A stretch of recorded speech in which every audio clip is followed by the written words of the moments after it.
ඇතුලේ මට ලොක් එකකින් මැනේජර් කාරයෙක් ඉන්නවා අපි පාර්ට්නර් ගිහින් දෙකලා කතා කරන්න එපා කිව්වා මේ ආයතනය ඇතුලේ කියලා. මට පාර්ට් එක දැන් මම ඔයගොල්ලෝ ඇතුලට ආපු ඉඳනේ පාර්ට්නර් එළියට බහින්න කියලා කිව්වා. මේ ආයතන තියෙන්නේ රජයට ඉහළින්ද? ලංකාවේ නීතියක් තියෙනවා. ඒ නීතියට යටින්නේ මේ ආයතන ඔක්කොම තියෙන්නේ. ඒතකොට පිග්මි ආයතනයේ තියෙන ඊට උඩින්ද? ආයතන ඇප් වලින් දුවනවා කියලා මෙතන ඉන්න කවුරුත් හිඟන්නෝ නැහැ. කවුරුවර ගාලා මාතර යාපනයේ අපේ සංවිධානයේ කොල්ලෝ ඉන්නවා. අපි මේක මෙතනින් අතාරින්නේ නැහැ අයියේ. මෙතනින් එහාට අධිකරණ ක්‍රියාමාර්ගයක් දක්වා ගන්න අපි මේ වෙලාවේ කටයුතු කරගෙන ඉන්නවා. මේවා කම්පැනිද අයියේ?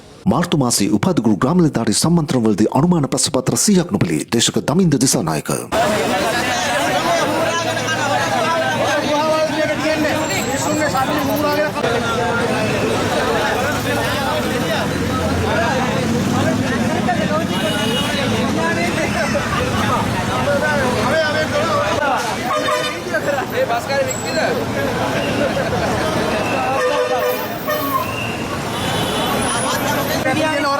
මම දැන් ගියා මගේ මේ ඔය බූස්ට් අපිට ගෙවනවා කියලා තියෙනවා. මුන් බූස්ට් දෙන්නෙත් නැහැ. ඇතුලේ මට ලොක් එකකින් මැනේජර් කාරයෙක් ඉන්නවා අපි පාර්ට්නර් ගිහින් දෙකලා කතා කරන්න එපා කිව්වා මේ ආයතනය ඇතුලේ කියලා. මට පාර්ට් එක දැන් මම ඔයගොල්ලෝ ඇතුලට ආපු ඉඳනේ පාර්ට්නර් එළියට බහින්න කියලා කිව්වා. ඒ දවසේ අපිට මේ මොනවද හයර් එක ගණන් ගියා ගණන් අඩු වෙනවා. අපි කතා කරලම කිව්වට පස්සේදී හරි අපි මේ දාලා තියෙන්නේ කම්පැනි එක මේ එක 48ක් අතර යනවා. ගිය මාසේ ඉඳලා තාම වෙනකම්ම අපේ හයර් වල ගණන් අඩු කරලා දැන් තමයි සේරම බලන්නේ. බූස්ට් දාලා තියෙන උදේ 7 ඉඳලා 9 වෙනකම්. ඒක නෑ නේ. ඒව දෙන්නේ නෑ. දැන් කටි යනවනේ. බෑ 21 එක ගානම දෙන්න කියන්නේ. ඒක හරි 24 මේක ගානව දෙවන එක පස්සේ යන්නේ නෑ. ඔක්කොම මේක ඔක්කොම ගාන. මේ දාන හොර වැඩ කරන්නේ. මුන් ඔක්කොම හොර වැඩ කරන්නේ. දුවන්න එපා කියලා කියන්නේ මම නම් කියන්නේ ඔක. අපි මේ ඇප් මගින් ධාවනයේ එතන රියදුරෝ. ඒතර මෙතන ඉන්නවා බයික් දුවනා ඉන්නවා, ත්‍රිවිල් දුවනා ඉන්නවා, කාර් දුවනා ඉන්නවා, ඊට පස්සේ ට්‍රක් දුවනා ඉන්නවා.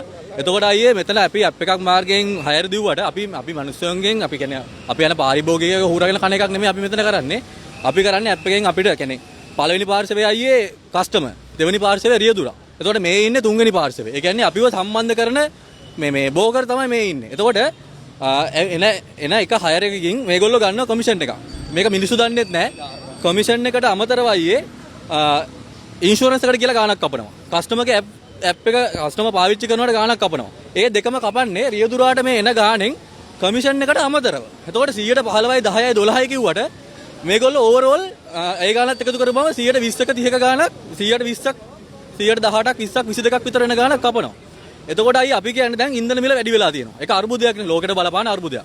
අපි කාටවත් ඇඟිල්ල දික් කරන්නේ නැහැ. මෙතන ඉන්න රියදුරෝ බහුතරයක් පාර්ට් ටයිම් හරි ජොබ් එකක් කරන ගමන් හරි ෆුල් ටයිම් හරි දුවන කට්ටිය ඉන්නේ. අපි රජයෙන් කිසිම දෙයක් ඉල්ලගෙන සහන ආධාර වල මත යපන මිනිස්සු නෙමෙයි. මෙතන ඉන්න ඔක්කොම තමන්ගේ මැච් එකක් ගහගෙන දුවන කොල්ලෝ ඉන්නේ. පව් මේ අහිංසක කොල්ලෝ. එතකොට මෙතන මේ ඉන්න කොල්ලොන්ට අපි ඉල්ලන්නේ දැන් අයිය මෙතෙන්ට ඇවිල්ලා ගාණ වැඩි කරනවා. රජයෙන් දුන්න ගාණක් තියෙනවනේ.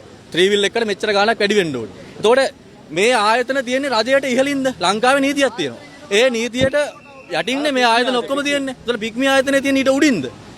ආයතන ඇප් වලින් දුවනවා කියලා මෙතන ඉන්න කවුරුත් හිඟන්නෝ නැහැ. මෙතන ඉන්නේ ඇත්තන වෘත්තීය කරුත්වයක් තියෙන නියම කොල්ලෝ ටිකක් ඉන්නේ. එතකොට අද වෙනකොට මේ තියෙන ප්‍රශ්නෙට විසඳන්න අපි මෙතනට කලින් කෝල් කරලා තියෙනවා, ඇවිල්ලා කතා කරලා තියෙනවා.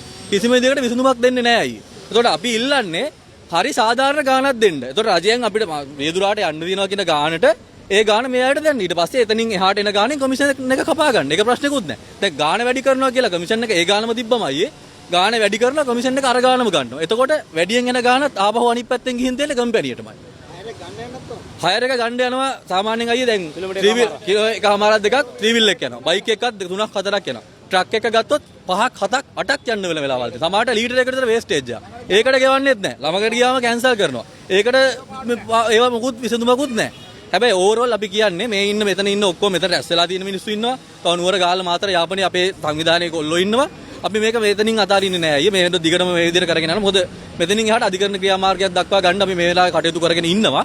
මොකද හැම පාරම මෙතෙන්ට ඇවිල්ලා සාකච්ඡාවක් දෙනවා. මොකක් හරි බයිලා ටිකක් කියනවා. ඒකවල ඒක අහගෙන අපි අනේකනේ කරන්නේ.